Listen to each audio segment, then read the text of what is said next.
राज्यसभा उपसभापति हरिवंश और विदेश और संस्कृति राज्य मंत्री मीनाक्षी लेखी ने नई दिल्ली स्थित इंडिया इंटरनेशनल सेंटर में सहज गीता नामक पुस्तक का विमोचन किया।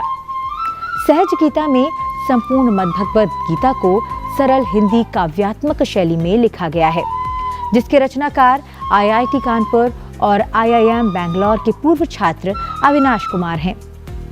उन्होंने 10 वर्षों की साधना के बाद इस पुस्तक की रचना की है। इसमें गीता के श्लोकों को हिंदी में सहज रूप में पद्यवद्य किया गया है। इस पुस्तक का प्रकाशन प्रभात प्रकाशन ने किया है। उपसभापति ने कार्यक्रम में अपने संबोधन के दौरान कहा कि भारतीय संस्कृति का सार है गीता, और गीता का ये सहज रूप लोगों के ऊपर गहरा प्रभाव डालेगा। सबको बहुत बधाई देनी चाहिए अविनाश जी को, उन्होंने एक बड़ा काम किया है और सहज भाषा में किसी चीज को कहने का अर्थ और प्रभाव क्या होता है। आपने देखा वशिष्ठ जी ने रामायण लिखी, वाल्मीकि जी ने रामायण संस्कृत में लिखी, तुलसीदास जी ने अवधी में लिखा। उसको पूरी दुनिया में जो उसका असर है, देश के गांव-गांव तक, जहां तक शिक्षा नहीं पहुंची, जहां तक लोगों ने पढ़ना लिखना नहीं जाना, वहां तक उसके गंभीर और गहरे संदेश आज से नहीं सैकड़ों वर्षों से। तो आपने गीता को और सहज और सरल बनाकर बड़ा काम किया है, इसलिए पुनः आपको बहुत बधाई। विदेश और संस्कृति राज्य मंत्री मीनाक्षी लेखी ने कहा कि ये पुस्तक मन में उठे प्रश्नों का उत्तर तलाशने में मदद करने वाली है। साथ ही उन्होंने कृष्ण के 18 नामों के महत्व का भी विस्तार से वर्णन किया। गीता जिसको हम सब जानते हैं, वो वार्तालाप है कृष्ण और अर्जुन के बीच का।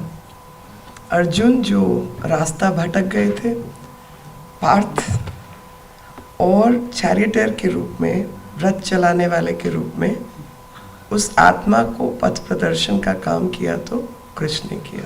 ये सरल भाषा में, और वो भी कविता के रूप में, जो सहज गीता अविनाश जी ने लिखी है, मैं आपको बधाई देना चाहती हूँ। लेकिन 2-3 पन्ने में ज़रूर इसमें से आपके बीच में थोड़ा सा और डिस्कस करूँगी। एक तो अंत में कृष्ण के 18 नाम हैं, और ये पेज ज़रूर पढ़िएगा कि 18 नामों से अर्जुन ने कृष्ण को पुकारा, और वो जो 18 नाम है वो केवल मायने नहीं है, कोई उसका अर्थ है ऐसा नहीं है, वो अर्जुन की मनस्थिति डिस्क्राइब कर रहे हैं।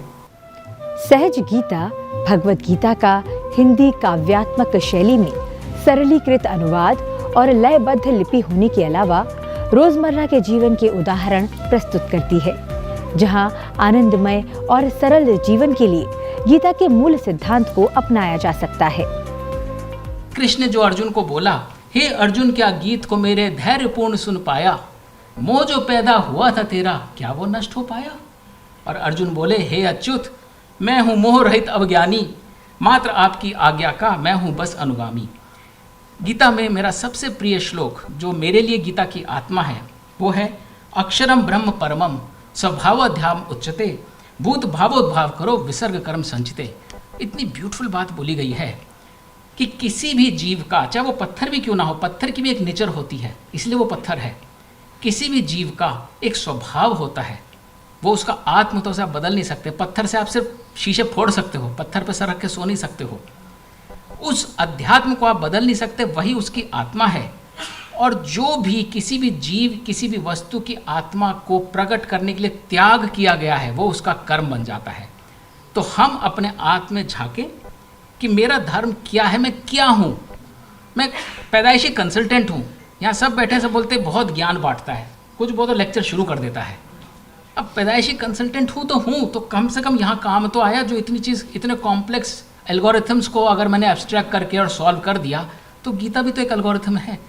तो मैं हूँ तो अपने आप को समझो, और जिसमें मेरा कोई स्वार्थ नहीं हो, निस्वार्थ भावना से आपने जो त्याग किया है, मैं तो यही हूँ, यही कर सकता हूँ, वो आपका कर्म बन जाता है। कार्यक्रम के अंत में राज्यसभा सचिवालय में एडिशनल सेक्रेटरी वंदना कुमार ने सभी अतिथियों को धन्यवाद दिया।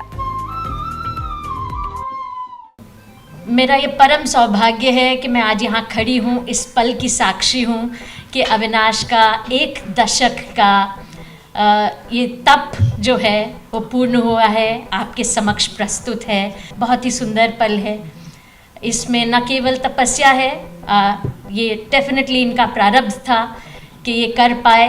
परमात्मा ने इनको शक्ति दी, सामर्थ्य दिया और ये काम संपूर्ण हो गया, आप सबके समक्ष है। बहुत बहुत धन्यवाद।